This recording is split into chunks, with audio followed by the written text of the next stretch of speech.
Druids revere nature above all, owing all of their abilities to the forces of Mother Earth. They are transcendent mystics that can harness the powers of both animals and plants.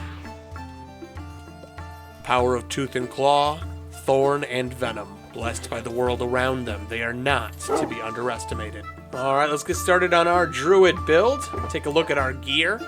The first thing you're going to see is we have a turtle shell for a helmet. It's got protection, respiration, unbreaking, and mending.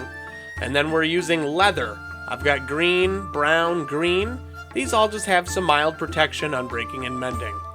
We're going to be using a stone axe because typically druids do not use metal. And in a lot of games, actually, they can't use metal.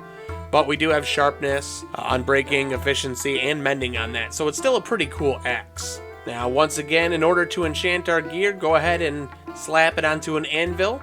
And you're going to want to grab the enchantment book for whatever you're putting on there. You can also rename it if you want, but not necessary for this build. And voila, I just enchanted a turtle shell with protection 4. Once you get your armor done, we'll start in on the command blocks. Today's is going to be a little bit different because we're going to have a nice, cool doggy. Yeah, he's a good doggy. But let's get started. So the first one, as with the rest of these builds, is going to be a test for command. But we're going to be looking for @A with the tag druid. It's going to be repeating, always active. That's going to go into a comparator and a repeater. And you'll see that we have the redstone splitting off into 2 directions. The first direction here goes into another comparator that's clicked. And you'll see that it's going around. I've got 2 repeaters. They're both set to maximum just to make sure that there's a nice slow cycle. First one here is going to be effect @A tag equals druid, strength 20, 1 true. So that's going to give you strength 1, so you're definitely stronger than a typical human. Next one is going to be speed for 20 seconds at level 1, so you're faster as well. Next one here, again, another effect for @A tag equals druid. It's going to be jump boost, so you can jump higher and further as well. Now here's the kicker. Moving on to the 4th command block. Instead of running it for @A tag equals druid, we're doing @E type equals wolf. So we're giving your wolf some superpowers now. You'll see here he's getting resistance 2 for 20 seconds. Over here, we're getting regeneration 2 for 20 seconds. Your wolf's got increased defense, its life regenerates back faster, and it's got strength 1 as well, so it does more damage. That wolf is actually a pretty strong force on the battlefield in Minecraft. And then make sure that that runs directly back into a comparator with the repeater. That way it cycles. Now the next one splits off, and it runs into this small chain here. This repeater here is not clicked, so this one's not either. They don't have to be delayed. Now the first one is going to be an impulse, needs redstone. That's going to be /execute @A tag equals druid, ~, summon wolf. So this is how you're going to get your dog. As soon as you hit that tag, it's going to summon him in. The next one here is a chain conditional, always active, and it's going to give @A tag equals druid 5 bones. So you'll get enough bones to be able to tame the wolf. And then, whoop, just kidding.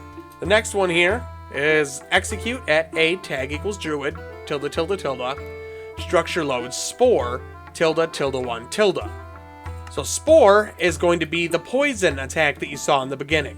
So in order to make that, we're going to go over here to our anvil and our structure block. What we're going to need to do is we're going to need to grab a green dye. It's going to be a lime green dye specifically. Sorry, not this one. Get the lime one. You're going to go ahead and come into here and you're going to name it Spore. And then once you have it named, you're going to come to your structure block and make sure that you have the settings 1, 1, 1 for the X, Y, and Z size, and then set for 1 on the Y offset. That's going to put an invisible block above the structure block that will load or save whatever you put there. So I'm going to drop this into that hole, and then I'm going to go ahead, make sure it's there, and I'm going to save it. So this one's going to be called Spore, and then we're going to click Save. Alright, so now that we have that saved, that command is actually going to give that to you when it runs the structure load. It's going to spawn it in right at your head position, which should be pretty quick getting it into your inventory. Now the last thing we have over here is we have 2 repeating command blocks. Both of them looking for pretty much the same thing. I'm going to start off with this longer one. It's repeating, always active, but this one has a delay of 5 ticks. It's going to be /execute at E, type equals item, name equals Spore, tilde, tilde, tilde. So this is when you drop that item out of your inventory. It's going to execute at any player that has got the tag Druid, but it's going to use carrots, which is based on their camera view. So about 1 block up, 7 blocks in front of you, it's going to run an effect at E, type equals player, or type equals, exclamation point player, which means not player. Type equals exclamation point wolf, so not wolf, R equals 4. So any entity within a radius of 4 blocks, about 7 blocks out in front of you, so this is basically anything in front of you, it's going to give him the poison effect for 10 seconds at level 10. Now, specifically, you'll notice players and wolves don't get it, so don't worry, your wolf will not get hurt. When it does that, you'll see chain conditional always active. It's going to run teleport at E, type equals item, name equals Spore. That's that lime die that we just named and saved. But it's going to teleport it back to your position at A, tag equals Druid. And then the last one down here, again, chain conditional always active. It's going to execute at E, type equals item, name equals Spore, tilde, tilde, tilde. And then execute at P, tag equals Druid, caret 1, caret 7. Execute at E, type equals exclamation point player, type equals exclamation point wolf, R equals 4, tilde, tilde, tilde. Particle, Minecraft, crop, growth, area, emitter, tilde, tilde, tilde. Now, I know this is a long one, but this is what's going to make all those lime green particles show up when you use this to make it look like a cloud of poison. Very cool. Now, this one here, most of the time you're not even going to use it, but this is basically repeating always active command block, delay in ticks 5 seconds, and it's just going to teleport the item named Spore to you. The reason being, over here, this chain will not activate if there's not any entities.